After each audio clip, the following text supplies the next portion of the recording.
नाज़रीन, जैसा कि आप जानते हैं, सच न्यूज़ हमेशा सच्चाई की तलाश में, सच्चाई मालूम करते हुए सच्चाई आवाम तक पहुंचाने के लिए हमारा न्यूज़ चैनल देखते रहिए सच न्यूज़।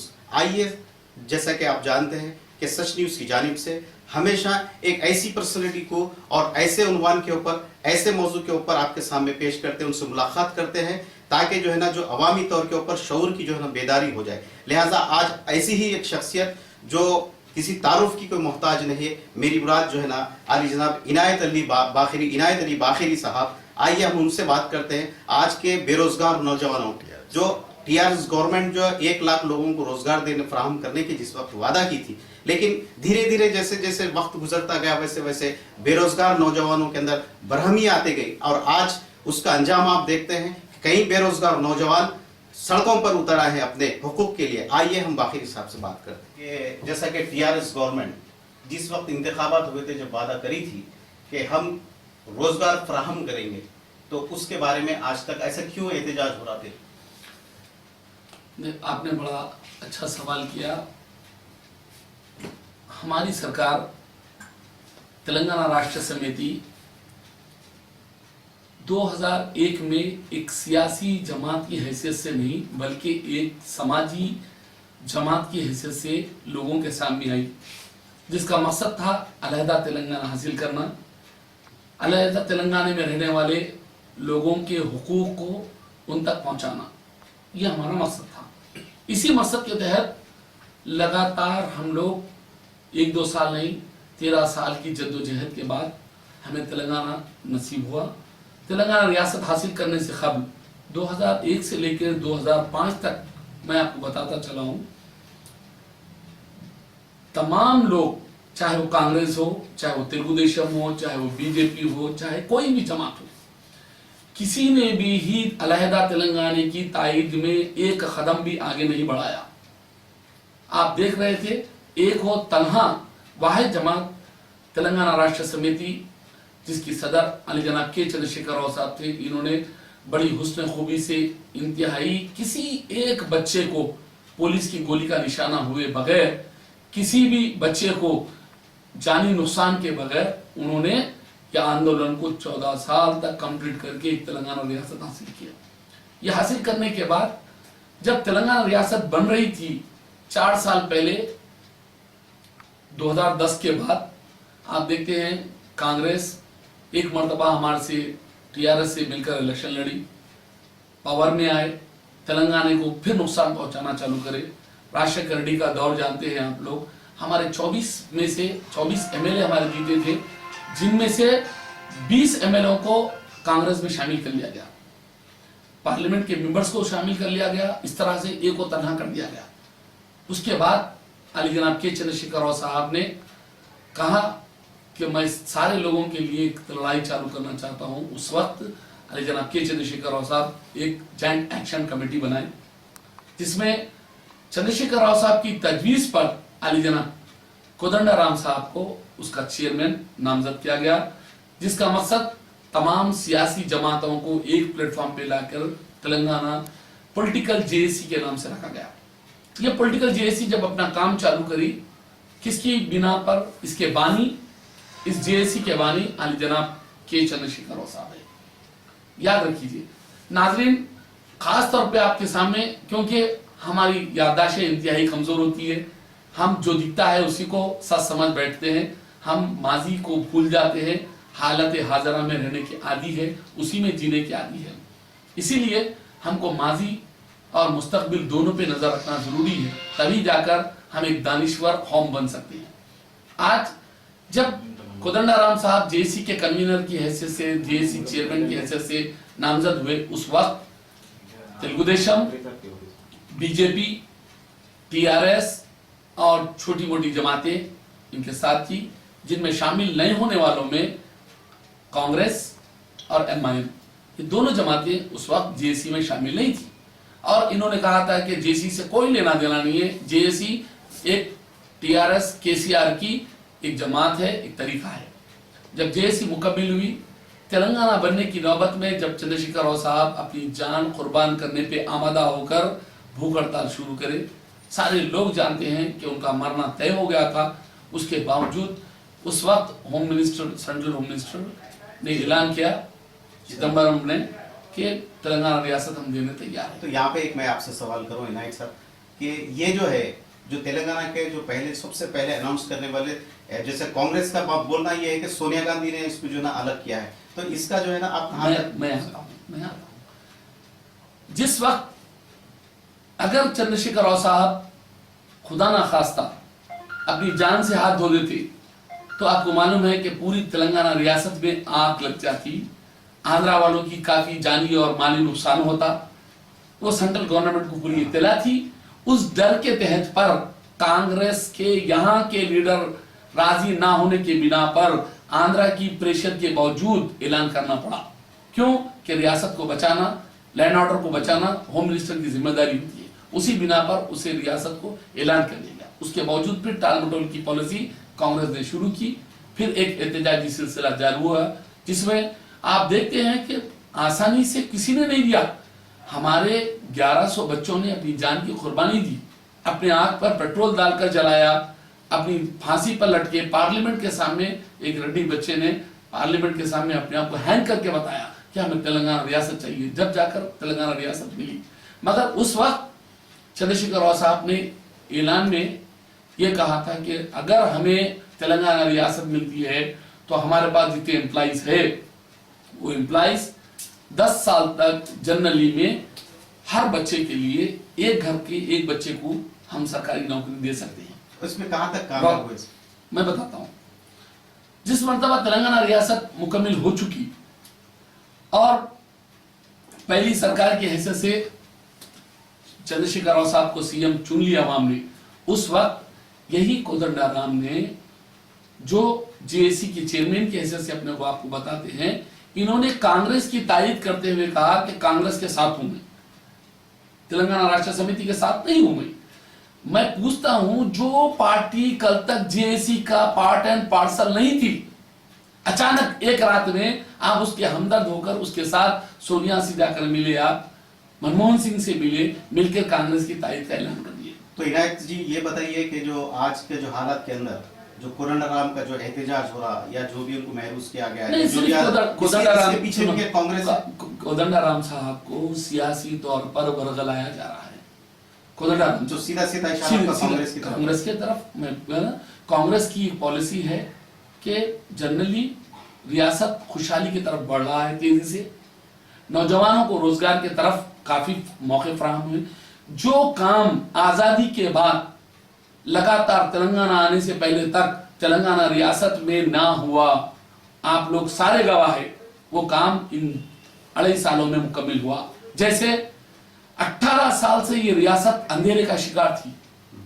2 साल से आप कोई शख्स नहीं बोल सकता कि मैं अंधेरे में जिंदगी गुजार रहा हूं। हर शख्स के घर को लाइट मिल रही है। लेकिन इनायत जी ये बताइए कि जैसा कि आप बोले कि आजादी के बाद से आज तक ऐसे जो गवर्नमेंट ऐसी नहीं आई जो मुस्लिम अक़लियत को जो इतना फायदा दी, तो 12% जो रिजर्वेशन के ताल्लुक से क्या कहना है? मैं आपको बताता हूं, जिस वक्त हम रियासत को साहब एक घर नया बनाने पर आप लोग जानते हैं, उस घर के अंदर जब घर का फाउंडेशन पड़ता है तो लामहला आजू बाजू के इलाका पूरा धूल में मुब्तला हो जाता है। जब घर मुकम्मल करना पड़ता है तो आजू बाजू के 8 घरों को परेशानी होती है, तभी जाकर एक घर बनता है। इसी तरह तेलंगाना रियासत बनकर 2.5 साल हुआ।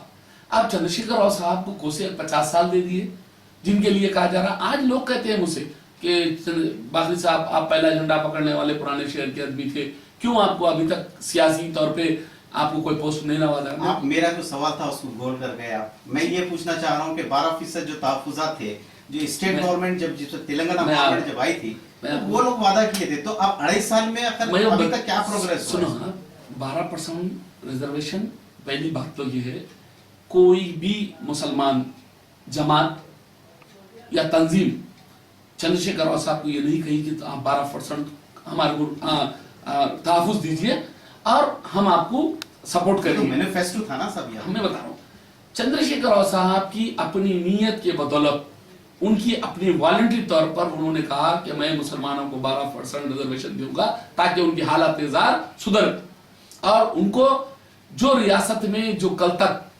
देने वाले थे आज लेने वालों में शुमार है, फिर मेरी रियासत के अंदर तेलंगाना रियासत में फिर से वो देने वाले बन जाएंगे, उनका ये कहना था। उसी तहत पे उन्होंने कहा कि मैं 12% रिजर्वेशन दूंगा। उन लोग उस वक्त में यही कांग्रेस, यही तेलुगु देशम, यही बीजेपी मजाक उड़ा के कहा था। किस तरह के थे? उन्होंने कहा था तमिलनाडु में जिस तरह से रिजर्वेशन है उसी बुनियाद पे दूंगा। तमिलनाडु हिंदुस्तान से बाहर नहीं है, जिस तरह तमिलनाडु में दिया गया उसी तरह स्पेशल स्टेटस के ऊपर हम दे सकते हैं। उसी स्टेटस की बात लेकर ये 2.5 साल में, जबकि आप जानते हैं बदनसीबी के साथ साथ जनरली स्टेट के साथ साथ सेंट्रल हमारे हाथ में नहीं है। सेंट्रल में आज मोदी जैसी सरकार बैठी है जो अपनी पॉलिसी खुद तय करते हैं। उसके बावजूद तेलंगाना रियासत में अली जनाब के चंद्रशेखर राव साहब एक कमीशन मुनक्किद करे, कमीशन बनाए, कमीशन की रिपोर्ट बनाए, कमीशन की रिपोर्ट का मुकम्मल तय करे। उसके ऊपर 1-2 नहीं, अभी तक 7 से 8 करोड़ रुपया खर्चा करके उस रिपोर्ट को फाइनलाइज करा रहे हैं। लेकिन उसको पार्लियामेंट में पेश करने के लिए ये बिल वहां भी रुक सकता, फिर कोई जरूरत नहीं है। पार्लियामेंट पेश कर सकती है या रुक सकती है। तेलंगाना रियासत में असेंबली में कोई चीज पास होना है तो जो चीजों की जरूरत है वो एक दिन में मुकम्मल होने वाली चीज नहीं है। जिस तरह से हमारी तेलंगाना रियासत में कमीशन बैठने के बाद जिस तरीके से हम काम करना चाह रहे हैं उस तरीके से एक स्टेप बाय स्टेप बनाकर एक मुकम्मल सतह पे जाना चाह रहे हैं। उसके लिए वक्त लग सकता है। उनकी नीयत पे शक करना बुरी बात है, बल्कि उनकी नीयत पे शक इसलिए नहीं कर सकते जो शख्स ना किए हुए वायदे, मुसलमानों से ना किए हुए वायदे, आपकी कौम के उन बच्चों को तालीम देने के लिए 200 रेसिडेंटल स्कूल जो केजी से लेकर पीजी तक उनकी सपोर्ट करने तैयार बने। जैसा टीआरएस से पहले जो कांग्रेस गवर्नमेंट थी महेश राजशेखर रेड्डी की, तो इसके अंदर भी वो लोग भी 4% रिजर्वेशन दिए थे। तो आज 10 लाख बच्चे उसमें इंजीनियर बने, तो स्टेट गवर्नमेंट तो 20 से पहले भी 4% आज खत्म थोड़ी हुआ। 12% का वादा तो आपके मैनिफेस्टो में था, उसका क्या प्रोग्रेस हुआ? नहीं बोल रहा हूं ना, कमीशन आप अपॉइंट कर दिए, कमीशन अपॉइंट हो गया, कमीशन के बाद कमीशन की रिपोर्ट आनी है। 2.5 साल इतनी जल्दी से आपने आ गया, दे दीजिए हमारे को बोले तो कोई लिखी भी अगर केसीआर के हाथ में होता तो एक दिन में मिल जाता। बाखुदा केसीआर के हाथ में नहीं है। केसीआर साहब एक पॉलिसी, तरीका, कमीशन, जो प्रोग्रेस सिस्टम होता है, कानून जो बताता है, वरना होगा क्या, इन्होंने यूं त्यों करके बना के एक दिन में जियो, राजशेखर रेड्डी साहब 5% का जियो जारी करा था, आपको याद होगा। 5% देने कांग्रेस दी थी, जिसको हाईकोर्ट में जाके चैलेंज हुआ, 4% करना पड़ा। 4% के ऊपर भी आज हाई कोर्ट में स्टे खत्म करने के बाद सुप्रीम कोर्ट में पेंडिंग है आज की डेट में। लेकिन अल्हम्दुलिल्लाह अभी तक तो जो है तकरीबन 10 लाख बच्चों को मैं क्या बोल रहा हूँ, मैं बता रहा हूँ, वो एक सिर्फ लटकी हुई तलवार है। कल अगर सुप्रीम कोर्ट नहीं बोल देता है तो खत्म हो जाती है। मैं बता रहा हूँ उस तरीके की हरकत करने से बेहतर जियो जारी करना आसान बात है। सीएम का जियो, गवर्नमेंट का जियो एक दिन में हाई कोर्ट में चैलेंज हो सकता, आप जानते हैं नाज़रीन। खास तौर पे सीएम का, स्टेट का जियो अगर सीएम देता है एक फर्द या कैबिनेट की मंजूरी से, तो उसको हाई कोर्ट में एक फर्द जाके चैलेंज कर सकता। मगर असेंबली में पास करने के बाद कमीशन के बेस के ऊपर हाई कोर्ट को हक खत्म होता है, सुप्रीम कोर्ट को हक रहता है। पार्लियामेंट में अगर बिल पास होता है तो सुप्रीम कोर्ट को हक खत्म हो जाता है। इसीलिए असेंबली और पार्लियामेंट, अपर हाउसेस जो रहते हैं, उसी में पास हुआ कानून बनता है। कानून की मुखालिफत में या हाई कोर्ट या सुप्रीम कोर्ट नहीं जा सकता। मगर इस चीज को हमको समझना चाहिए और जानना चाहिए, तभी जाकर हम उस लिमिट तक पहुंच सकते हैं। हम लोग जज्बात से ज्यादा दानिशमंदी से, होश से अगर काम लेते हैं तभी हम हासिल कर सकते हैं। आज मैं पूछता हूं, अगर हम रियासत में आज जिस तरीके की चंद्रशेखर राव साहब की रियासत 2.5 साल में जो चल रही है, कोई मुसलमान ये नहीं कह सकता कि जी हाँ मैं इस रियासत के अंदर मुसलमान गमजदा हालत में हैं, परेशान हैं, तालीम से बेरोजगारी में ज्यादा मुब्तला हो रहे हैं, या हमें लाइट नहीं है, हमें पानी नहीं है। इस चीजों की, किसी चीज की जो बच्चों के लिए ब्रॉड जनरली जाने के लिए 10 लाख से 20 लाख रुपए देके जो शख्स साफ नियति से भेज रहा है, जिसका 1 रुपया वापस करना नहीं है, उस शख्स के ऊपर शक करना सिर्फ अपने आप पे शक करने के उलामे। हमने नहीं कोई लोग ने, कोई तंजीम ने नहीं मांगा कि 20 लाख रुपए एक बच्चे पढ़ने के लिए, अब्रॉड जाने के लिए, पढ़ने के लिए आप दीजिए। मगर अब ये जो ओवरसीज का जो आप जो ये लोग जो दे रहे हैं, स्टेट गवर्नमेंट जो ऐलान करी, तो कितने लोगों को दिए साहब? अभी तक हम लेलो नहार का मसला हो गया, अब तो दुनिया का प्रॉब्लम में आ गया। 680 बच्चे अभी तक जा चुके हैं। एक बच्चे को नहीं जा सकते 680। आप 36,000 बच्चों की शादी हो चुकी है, आपको मालूम है, उसके बावजूद भी लोग। अब रही बात रियासत में हम कोई भी काम भी, आप लोग जानते हैं, आप लोग आपके चैनल बता रहे थे कि मैरिज का स्कीम के ऊपर डायरेक्टली जब सीएम साहब चेक दे रहे थे तो उसमें कई स्कैंडल, हमारे लोगों ने एक एक शख्स 200 शादियों का, हद हो गए 60 साल शख्स अपना मैरिज सर्टिफिकेट नया डाल के पैसे उठा लिया।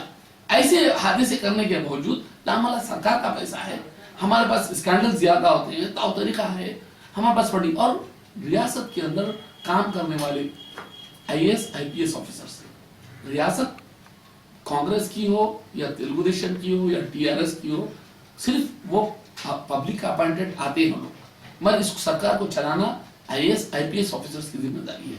मगर ये तरीके पे उन लोगों में सिंसियरिटी से तरीके पे एक मरतबा अगर कहीं गलत होता है तो वो लोग फौरी लिख देते हैं इट्स अ मार्केबल। जब मार्क हो गया तो उस पर जब तक कि नई पॉलिसी नहीं बनती वो चीज जारी नहीं कर सकते, चाहे सीएम हो या पीएम। हाँ, क्योंकि पब्लिक अपॉइंटेड लोग अंडर द सिस्टम ऑफ लेके मैनेजमेंट होता है, उस लिहाज से काफी दुश्वारियां आ रहे हैं। मैं चाहूंगा कि लोग इस चीजों को अपने तरीके से, जद्दोजहद करने वाली कौम ही कामयाब हो सकती है, बिना जद्दोजहद करने वाली कौम कभी कामयाब नहीं हुई। मैं पूछता हूं, हम लोग तंजीमी सतह पे क्या काम कर रहे हैं? हमारे मुसलमान 12% रिजर्वेशन 12% रिजर्वेशन के नारे दे रहे हैं हम लोग, तंजीमी सतह के ऊपर कमीशन के अपॉइंट होने के ऊपर 3 दिन तक कमीशन में लोग रहते, तकरीबन 6,000 लोग इस बारे में साहब हम अवेयरनेस लेके गए, बोल रहे हैं, लेकिन 6,000 हम लोग से ज्यादा लोग, मैं टीवी पे हर जगह बैठ के चीखा आइए दीजिए आइए दीजिए। 3 दिन तक सन्नाटा था, हमने शुरू किया, मेरे तरफ से 12-15 दिन। हम लोग तंजीमी सतह के ऊपर इंतहाई कमजोर है। विलेज सिस्टम में स्टेट लेवल पे एक भी तंजीम अपने तरीके पे जाने। हमारी रियासत के पहली मर्तबा तो ये होना चाहिए था कि तेलंगाना रियासत की उन जमातें सरबराह, पहले तो चाहिए था शब्बीर अली पहले दिन कमीशन के सामने होना चाहिए या नहीं चाहिए था?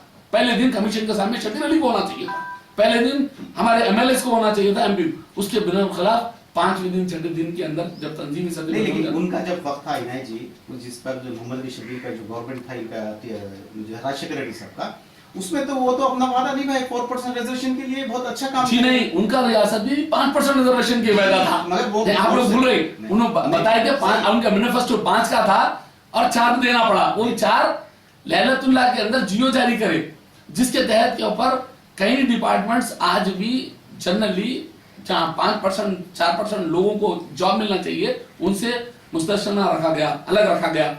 मगर हम पूछते हैं केसीआर साहब 12% की जो वायदे पे है, मगर वक्त लगेगा, मगर उन्होंने अपना वायदा निभाएंगे। कोई दूसरे आदमी के लिए नहीं बोल सकता हूं मैं क्योंकि उनके साथ देहराना 1-2 दिन का नहीं है, एक 16 साल के साथ जिस शख्स के साथ रहे, मैं अच्छे तरीके से मालूम। चंद्रशेखर राव साहब की नीयत पे शक करना अपने आप पे शक कर लेने। ठीक है इनायत जी, एक और एक सवाल कि बास कायदीन का जो ख्याल ये है कि जो है ना टीआरएस गवर्नमेंट जो है ना बीजेपी के करीब जा रही, तो आइंदा इंतखाबात तक का कुछ ऐसा कुछ मसला है, इसके बारे में मैं आपको बता रहा हूँ। चंद्रशेखर राव साहब वो सेकुलर आदमी हैं जिसके लिए एक मर्तबा वक्त आने पर कांग्रेस और बीजेपी एक सिम ठहर सकते, कांग्रेस और बीजेपी एक ही मंच पे आ सकते, ये लोग एक साथ रह सकते, हमें यकीन है। क्यों? कांग्रेस में वही आरएसएस के लोग हैं जो बीजेपी को चला रहे हैं। कभी भी ये लोग एक मंच पे आ सकते, मगर याद रखिए कभी भी टीआरएस बीजेपी के साथ नहीं जा सकते, ये हमारा कहना है। मगर क्योंकि सेंट्रल में मोदी सरकार है, सेंट्रल की सरकार बाप होती है, स्टेट की सरकारें जो है उनके बच्चों की तरह होती है, कभी भी बाप से लड़के कोई औलाद नहीं चला सकती। इसीलिए उनको उसी तरीके से जाना पड़ेगा, क्योंकि वहां की हर रेस्पेक्टेबल सिस्टम को एक्सेप्ट करना पड़ेगा, तभी रियासत डेवलप हो सकती है। हमारी नई रियासत है, आंध्रा को ज्यादा दिया जा रहा है, हमको कम दिया जा रहा है। इसकी वजह यह है कि आंध्रा में चंद्रबाबू नायडू बीजेपी से मिल चुके, आज वही बीजेपी से मिलने वाली लोगों में कई मुसलमान यहाँ के आज तेलुगु देशम के झंडे पकड़े हुए हैं, जबकि उन्हें रिजाइन दे के छोड़ देना चाहिए था, क्योंकि बीजेपी में नहीं है। इसी तरह से वैसा वक्त नहीं आएगा इंशाल्लाह। तो नाजरीन, ये थे इनायत अली बाकरी, कायद टीआरएस। आइए अब हमारा प्रोग्राम हम खत्म करते हैं। कल इसी वक्त इंशाल्लाह एक नए प्रेस रिलेट के साथ हाजिर होंगे। देखते रहिए सच न्यूज़।